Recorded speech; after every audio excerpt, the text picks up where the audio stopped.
दिल्ली के जंतर मंतर पर कॉकरोच जनता पार्टी के नेतृत्व में युवाओं का प्रदर्शन लगातार जारी है। तेज बारिश के बीच भी प्रदर्शनकारी अपनी मांगों को लेकर डटे हुए हैं और अब सोशल एक्टिविस्ट सोनम वांगचुक का आमरण अनशन अपने 12वें दिन में प्रवेश कर गया है। इस बीच सोनम वांगचुक ने सभी लोगों से शांतिपूर्ण तरीके से चल रहे आंदोलन में जुड़ने की अपील की है। तो वहीं दूसरी तरफ सीजेपी फाउंडर अभिजीत दिपके सरकार और दिल्ली पुलिस पर भड़क उठे हैं। उन्होंने अनशन का मजाक बनाने पर पुलिस को चुनौती दे दी है। तो आखिर क्यों पुलिस पर भड़के दिपके और क्या है ये पूरी खबर, आइए इस रिपोर्ट में समझते हैं।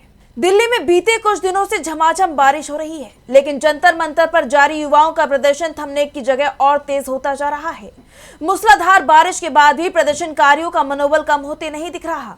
सोशल एक्टिविस्ट सोनम वांगचुक के आमरण अनशन को 11 दिन पूरे हो चुके हैं और अब उन्होंने 20 जुलाई को संसद की तरफ मार्च का ऐलान भी कर दिया है। सीजेपी ने उनका एक वीडियो शेयर किया है जिसके जरिए उन्होंने अभिव्यक्ति की आजादी का मुद्दा उठाया।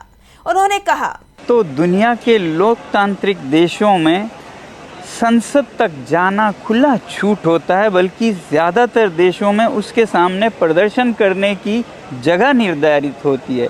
इतना ही नहीं, उन्होंने लोगों को संविधान के तहत मिलने वाले अधिकारों का भी जिक्र किया और कहा, अब बताया जाता है कि नई दिल्ली में तो दफा 144 लगा है, 163 बीएनएस, यहाँ तो प्रदर्शन कर नहीं सकते हैं और हमारा संविधान हमें अधिकार देता है अनुच्छेद 19 में कि हम शांतिपूर्ण प्रदर्शन कर सकते हैं। तो ऐसा दफा लगाना राजधानी में और लगाए रखना स्थायी रूप में ये अपने आप में संवैधानिक नहीं है। ना ही यहाँ जंतर मंतर पर समयबद्ध कर देना कि 10 से 5 तक ही कर देंगे, ये भी संवैधानिक मेरे ख्याल से तो नहीं है। इसलिए मैं विनती करना चाहूँगा इस देश के न्यायविज्ञों से कि वो पुनर्निरीक्षण करें क्या ये सही है। वैसे तो ऐसा कोई कानून हो नहीं सकता है, मगर फिर भी अगर ऐसा कानून है तो वो कानून ही गलत है। आखिर में सोनम वांगचुक ने एक बार फिर लोगों से 20 जुलाई को मार्च में शामिल होने की अपील की। तो वहीं दूसरी तरफ CJP founder Abhijit Dipke police के रवैये पर भड़क उठे।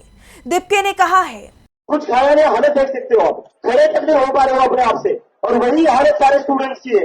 और एसीपी अजय शर्मा कह रहे, आप लोगों की रील बन गई ना, इन लोगों को कोई दिल नहीं है क्या, इंसानियत नहीं है इनमें। यहाँ पर इतने दिन से बच्चे भूखे हैं, यही लोग तो हॉस्पिटल में लेकर जा रहे हैं ना, एम्बुलेंस में डाल कर। इनके जो बॉस है एसीपी अजय शर्मा, वो कह रहे रील काट ली आप लोगों ने अनशन की। दरअसल दिल्ली में हो रही लगातार बारिश से बचने के लिए युवा एक तिरपाल की मांग कर रहे हैं, लेकिन पुलिस ने उन्हें इजाजत नहीं दी, जिसके बाद काफी बवाल देखने को मिला। पिछले 12 दिनों से सोनम वांगचुक अनशन पर है, जिससे उनकी सेहत बिगड़ती जा रही है। तो कई छात्रों की हालत ऐसी है कि वो ठीक से खड़े भी नहीं हो पा रहे। लेकिन सीजेपी का आरोप है कि एसीपी अजय शर्मा ने इस अनशन को रील कटिंग कहकर मजाक उड़ाया, जिस पर दिपके भड़क उठे। उन्होंने पुलिस को चुनौती देते हुए कहा है, अगर आपको ये सिर्फ रील कटिंग लगता है तो मंच पर आइए और सिर्फ एक दिन का उपवास करके दिखाइए, आपकी भी रील बनाएंगे और पूरे देश को दिखाएंगे। बता दें कि अनशन पर बैठे प्रदर्शनकारियों की तबीयत लगातार बिगड़ रही है। युवाओं की मांग है कि नीट परीक्षा में हुए पेपर लीक मामले को लेकर शिक्षा मंत्री धर्मेंद्र प्रधान अपने पद से इस्तीफा दे दें। यही वजह है कि पिछले 20 दिनों में प्रदर्शनकारियों ने मौसम की हर मुश्किल का सामना किया है और अब भी वो डटे हुए हैं। और अब जिस तरह से संसद मार्च का ऐलान कर दिया गया है, उसके बाद जंतर मंतर पर महाजुटान होने जा रहा है, जिससे मोदी सरकार के सामने कई बड़ी चुनौतियां खड़ी होने वाली हैं।